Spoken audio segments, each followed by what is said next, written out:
What if the very foods you eat daily are waging a surprisingly rapid war on your kidneys? It does sound dramatic, doesn't it? Yeah, but 2023 medical reports are actually highlighting noticeable fast impacts from seemingly harmless choices. Exactly. We're not talking about some slow decline over decades.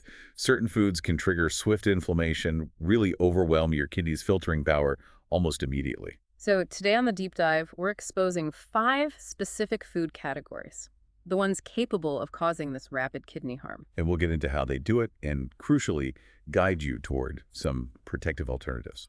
What's really striking is the speed, how fast these dietary factors can influence kidney health. It is. We often think diet equals gradual, long-term effects, right? Right. But in this case, the impact on these vital organs can be surprisingly quick and, well, measurable. So the goal today is to shed light on these maybe underestimated threats. Precisely. Empowering you, the listener, to make informed decisions for your kidney well-being. Okay, let's dive in, starting with breakfast, a staple for so many people. Processed meats. Ah, yes. Bacon, sausage. People see them as quick protein, a solid start. But what if these morning regulars are actually launching a rapid, aggressive, inflammatory attack on your kidneys? It's a thought that might just change some breakfast habits, especially with these recent insights into the speed of the potential damage. Exactly. The common idea might be, just moderate these indulgent foods long term. But we could be missing the immediate strain they inflict. So let's define processed meat clearly first. What falls under that umbrella? Right. So it includes any meat that's been altered, things like salting, curing, fermenting, smoking, or adding chemical preservatives. So sausages, bacon, ham. Deli slices, hot dogs, yep, Ah. all those. The main worries are around the processing itself and additives like nitrates and nitrites. It's still kind of wild that preservatives meant to keep food fresh could be so damaging. What's the specific mechanism? How do they stress the kidneys? Well, the danger really comes from the biochemical reactions once they're inside your body. Okay. Nitrates and nitrites. They can convert into something called N-nitroso compounds, NOCs for short. NOCs. This conversion happens either in your stomach's acidic environment or, interestingly, during high-heat cooking. Think frying bacon. Ah. And these NOCs are potent triggers for inflammation at a cellular level. They directly irritate and damage the delicate tissues inside your kidneys. Wow. Okay, so direct irritation. And there's more. High-heat cooking of these meats also forms AG's advanced glycation end products. AGs. Sounds ominous. They kind of are. Think of them as harmful molecules formed when sugars react with proteins or fats, but without the usual enzyme control. Okay. These AGEs add to oxidative stress and inflammation, and because the kidneys have to filter them out, they become really vulnerable. How do they hurt the kidneys specifically? They can injure the glomeruli, those tiny filters you have millions of in your kidneys. Right, the filters? And they can stiffen the blood vessels within the kidneys too, which hinders their filtering capacity. So this isn't just about long-term wear and tear then. You're saying this happens relatively quickly. Exactly. The formation of both NOCs and AGs is quite fast, meaning the negative effects can start pretty soon after you eat these foods. And there's research backing this up. Yes, what's particularly concerning, highlighted in 2023 research, is the link between processed meat intake and higher levels of C-reactive protein, or CRP. CRP, the inflammation marker. That's the one. It's a marker of systemic inflammation throughout your body. Chronically high CRP suggests a persistent inflammatory state. Which puts a big burden on the kidneys, I imagine. A significant and ongoing burden on the nephrons, those filtering units. These studies really underline that the inflammation isn't minor. It's substantial enough to measure and directly impacts how hard your kidneys have to work. It sounds like more than just slow damage accumulation. It can be a rapid assault. Precisely. When your kidneys get hit with a sudden surge of these inflammatory substances, plus the oxidative stress from NOCs and AGs, Yeah. the millions of nephrons can actually experience acute injury, AKI, acute kidney injury. Acute kidney injury from processed meats. It can happen.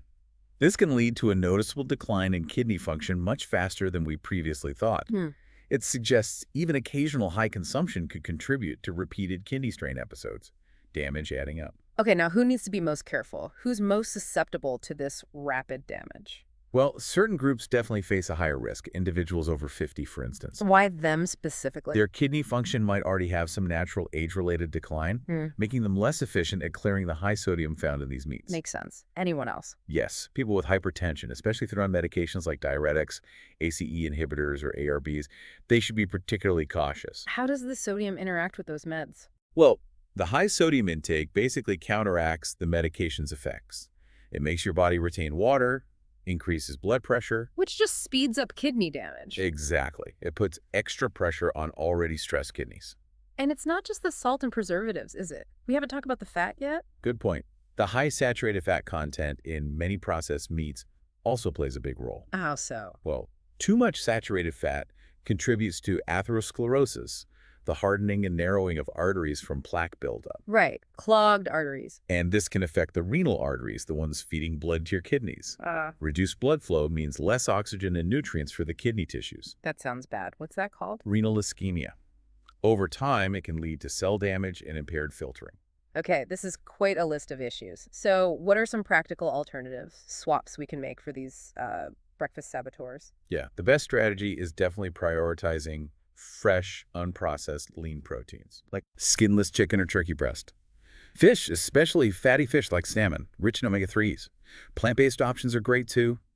Tofu, tempeh, legumes like lentils, chickpeas. And the key is preparing them at home. That gives you full control over sodium and fat, yes. What if you really miss those sausage or bacon flavors? You can get creative. Make homemade sausage patties. Use lean ground chicken, turkey, or even plant-based crumbles. Season with herbs, spices, just control the salt. Homemade bacon, is that possible? You can try.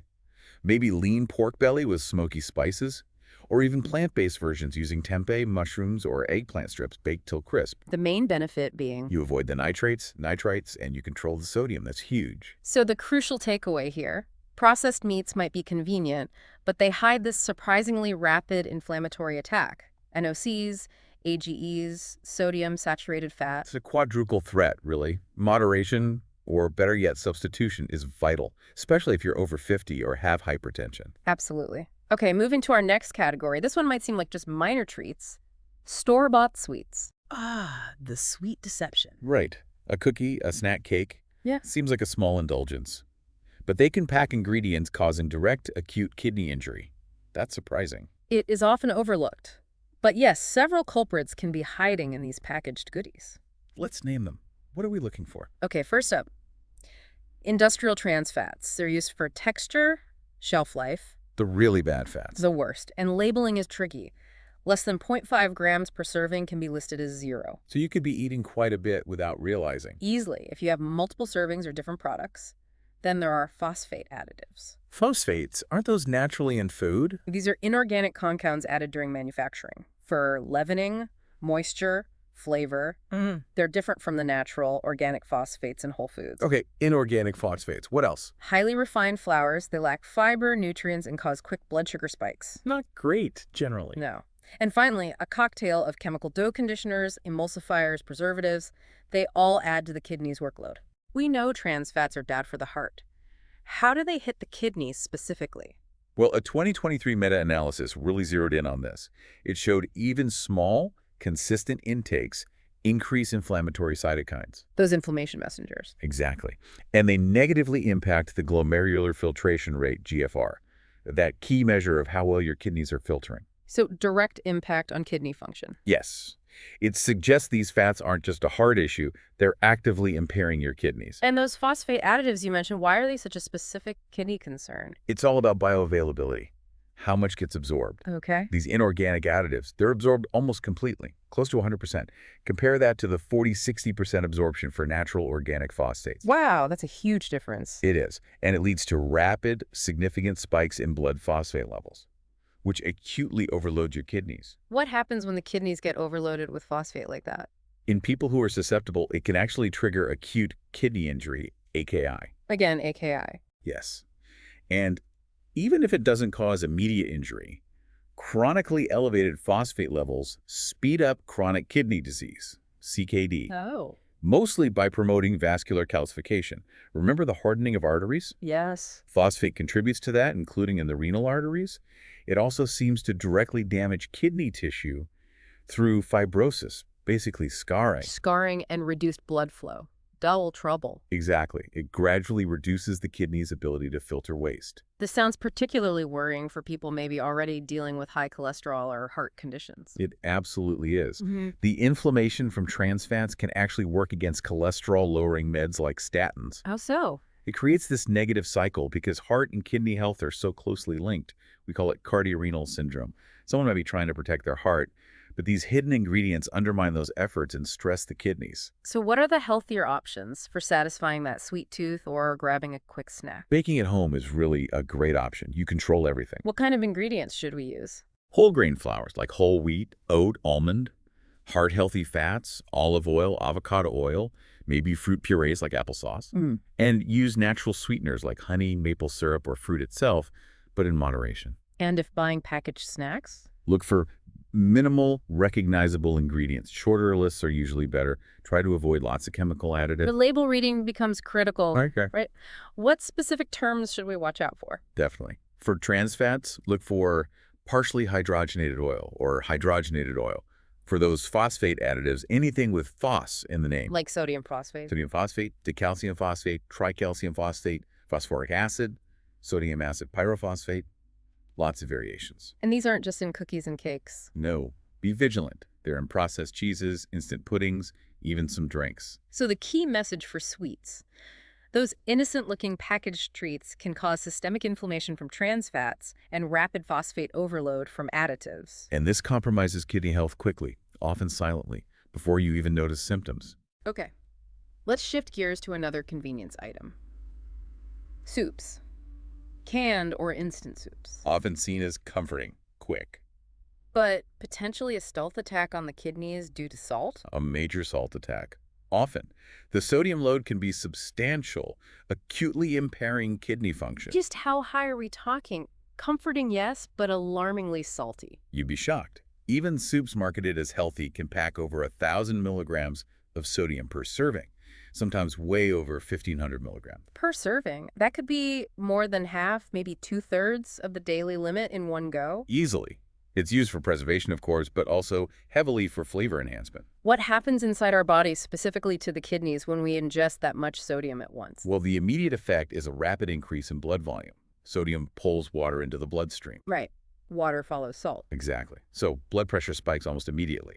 That puts significant strain on the heart and blood vessels. And the kidneys' role in this. They're forced to work much harder, much faster. They have to ramp up filtration to excrete all that excess sodium and try to restore balance. It's acute stress. We hear a lot about sodium and long-term blood pressure, but this sounds like a direct, immediate hit to the kidneys themselves. It is, and recent 2023 research using advanced imaging confirms this. They can see rapid, measurable changes in renal hemodynamics. That's the blood flow inside the kidneys right after high-sodium meals. Wow. Changes within hours. Some research even suggests activation of profibrotic pathways, the pathways leading to scarring in kidney tissue within hours. Scarring pathways activated by a bowl of soup. That's unsettling. Shows this isn't just gradual wear and tear. It's a direct, forceful physiological strain. And who's most vulnerable to this kind of rapid kidney overload from salty soups? Well, anyone with existing kidney issues, really. Even mild CKD, which often goes undiagnosed. How does it affect them more? That sudden sodium surge causes more pronounced blood pressure spikes, more fluid retention, and puts extra stress on the remaining healthy nephrons. What about the groups we mentioned earlier? Over 50s, people on certain meds. Same applies here. People over 50, their kidneys are naturally less efficient at handling sodium.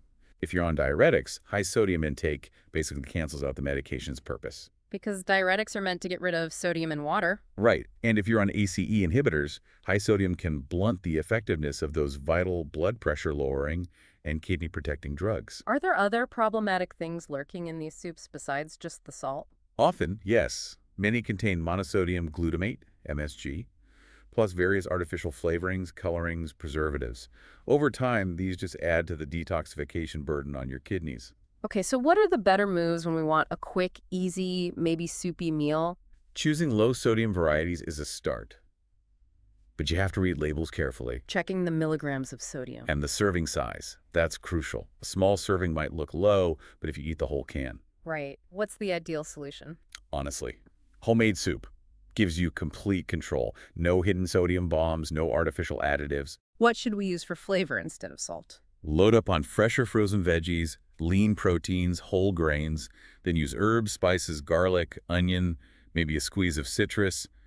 Lots of flavor possibilities. Any tips if using canned ingredients for a homemade soup? Yes. If you use canned beans, lentils, or vegetables, rinse them really thoroughly under running water.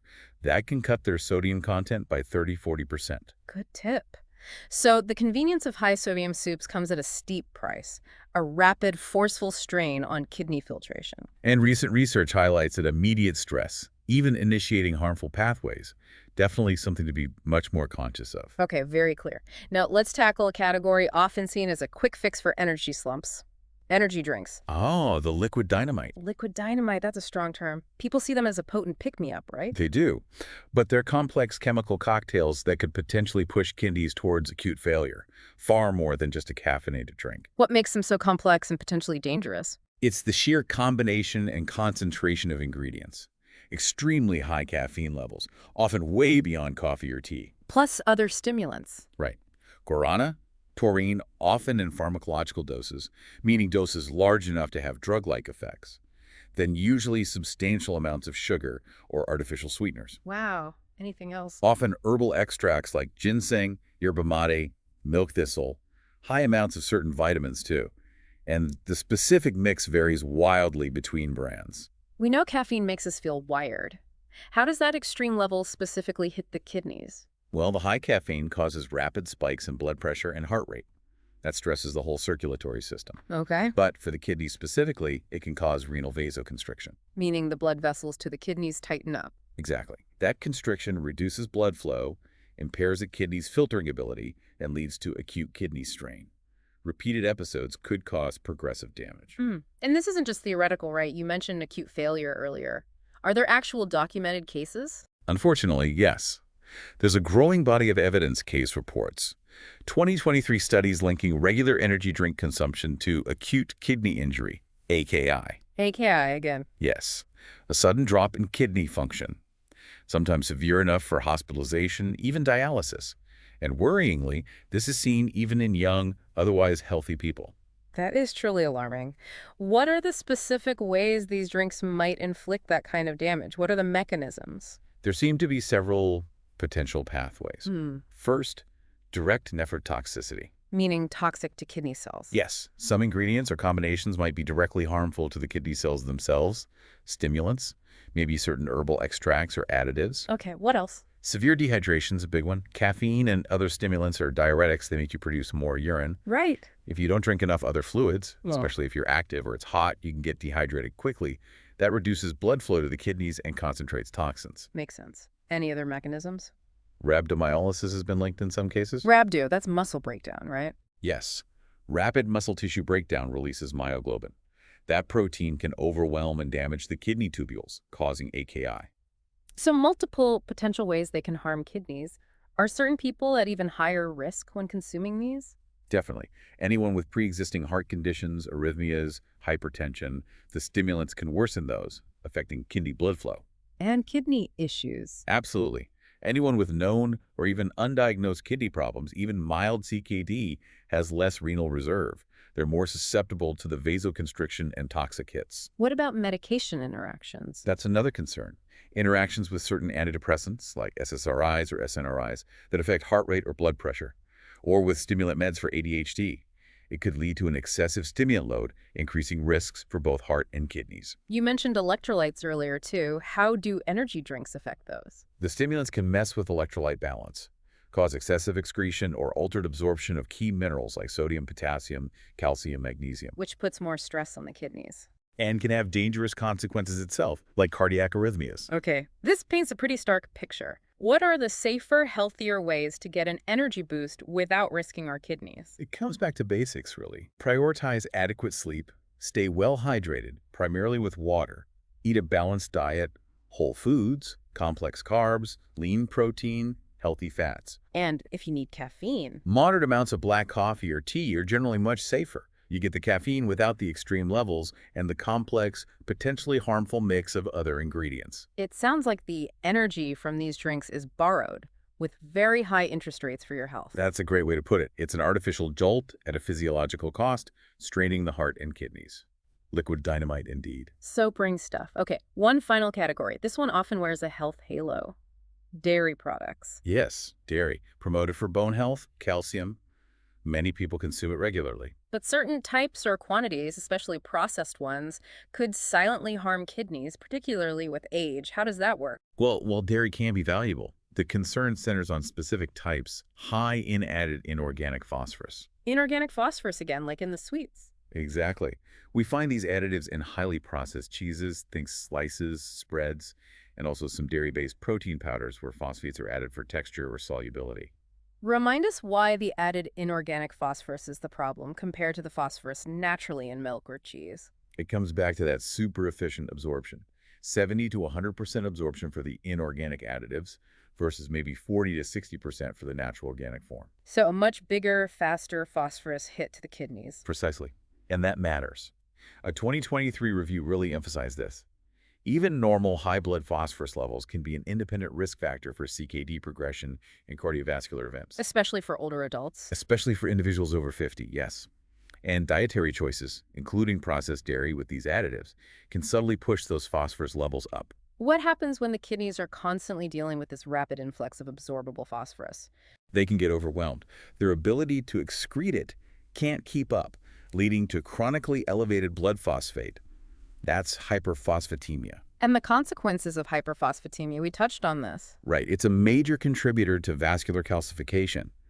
Those mineral deposits hardening blood vessels, including the renal arteries, reducing blood flow.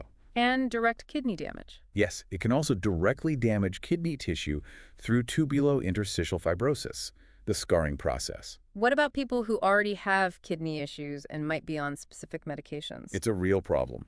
If someone's taking phosphate binder medications to control their levels, unknowingly eating processed dairy loaded with these additives can make their meds less effective. Undermining their treatment. Exactly. Making it harder to control phosphorus, accelerating kidney decline, and related complications. It sounds like most people just aren't aware of this distinction between natural and added phosphorus. That's a huge part of the problem. You look at a label, see phosphorus, but it doesn't tell you if it's the easily absorbed additive form or the natural form. Processed cheese might have way more absorbable phosphorus than natural cheese, even if the total number looks similar. So how can we mitigate these risks when choosing dairy? Opt for natural, unprocessed dairy and consume it in moderation. Things like plain yogurt, kefir, natural hard cheeses. And label vigilance again. Absolutely. Read ingredient lists carefully. Look for those phosphate additives. Sodium phosphate, potassium phosphate, calcium phosphate, phosphoric acid. What about plant-based milks as alternatives? They could be a good option. Many are fortified with calcium. Just check the labels there, too, to make sure they haven't added phosphate additives. So the key takeaway on dairy. Not all dairy is equal for your kidneys. Processed types with high inorganic phosphate can be a healthy trap. Exactly. Accelerating kidney damage through hyperphosphatemia and vascular calcification. And the 2023 research really backs this nuanced view. Okay, let's quickly recap the really critical points from today's deep dive. We've seen clear indications, supported by recent research, that 5 food categories can cause surprisingly rapid kidney damage. Right. Processed meats, Certain commercial sweets, especially those with trans fats and phosphate additives, high-sodium convenience soups, energy drinks, the liquid dynamite, and specific processed dairy products high in those inorganic phosphates. and the damage can be silent, happening faster than maybe we previously realized. But the empowering part is that understanding how these foods cause harm allows us to make informed swaps. Exactly. You can take active steps to protect your kidney function. This knowledge is especially vital if you're over 50 or managing other health conditions like hypertension or heart disease. And regular checkups are key too, right? For early detection. Absolutely crucial. Don't skip those checkups with your healthcare provider. So our call to action for you listening today, maybe start with just one small dietary change based on what you've heard. Your kidneys work incredibly hard 24/7. They really deserve support through nourishing food choices. Thank you so much for joining us for this really insightful deep dive. Thank you. It's important information to share. We look forward to our next exploration together. Until then, keep learning and stay informed.